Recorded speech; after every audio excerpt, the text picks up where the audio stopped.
Right, so to then start stretching out the hips and your groin and the hams and the glutes, and just to give you support your knees and support your hips, it's fucking vital. Oh, unprofessional. It's really vital to support your hips for everything in life. You know, like we just spend so much time sitting on. I've got a bunch of nerves here in your arse, in your bottom, that we just sit on most of the day. And so by stretching those out and supporting them with muscle, your life is just going to be better and longer.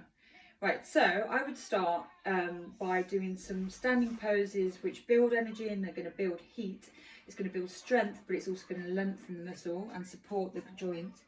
And then move on to a more yin poses, more stretching poses, and bring the energy lower.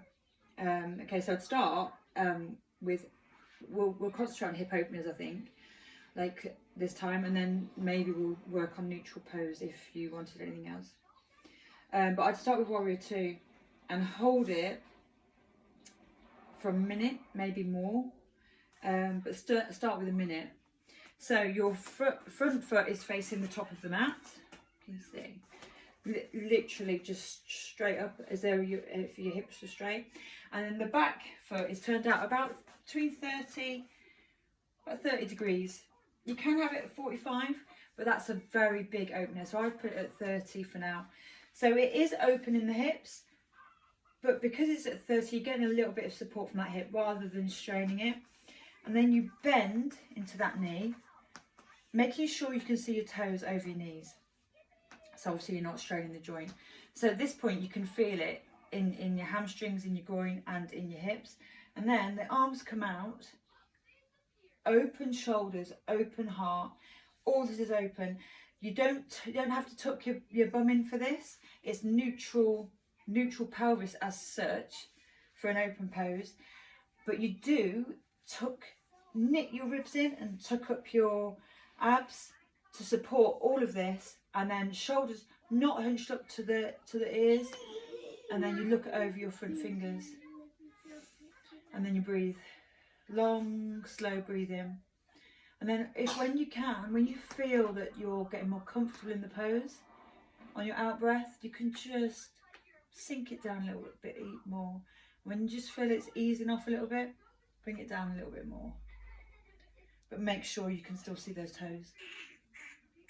There should be even weight as well in the front foot and the back foot. So at all times, everything is working. This leg should be as straight as you can. So with yoga, everything's working all the time. Literally, there's nothing, you're not slumping or anything like that while your legs are working. Everything is working. So I'd hold that for about a minute and then change feet. Again, front foot facing the top of the mat, the other one at 30. And it's tram tracks, you don't have to it's not one foot in front of the other. So you've got more stability and balance. And the same again. So shoulders away from ears, heart open, not a back bend though. So so to keep your spine supported, knit your ribs in, pull your abs up, arms out, head looking across your fingers, and then sink down when you feel it's easing off. And again, hold that for about a minute. Okay. Then I would probably counteract that with then like a balancing pose, because that is quite a lot of strain. And then a balancing pose is going to strengthen your, obviously your sense of balance, but it also it strengthens your abs, your lower back. So if you did something like tree pose, you can start tree pose with your foot here or your foot here. It should be here. Never have it on your knee, obviously, because you don't want to damage your knee. And then when you're feeling balanced, your bum is slightly tucked in with this, ribs, abs tucked in, shoulders not hunching up, but you can, then when you feel balanced, bring your arms up and internally rotate your shoulders so your pinkies are facing in. Nice straight arms, but not hunched. And then just long breathe in for about 10 breaths. And then change feet and do it on the other foot. But say if you can only bring your foot to here, it doesn't matter.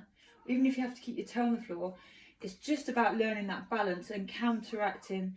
So you go from an open pelvis into a neutral pelvis, and we're just going to like counteract. Did you say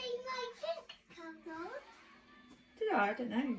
So the next thing I'd do then is like bring it down a little bit and do some side lunges, which is really going to open out into the groin. But I will have to move the camera, so I'll do that first. Oh.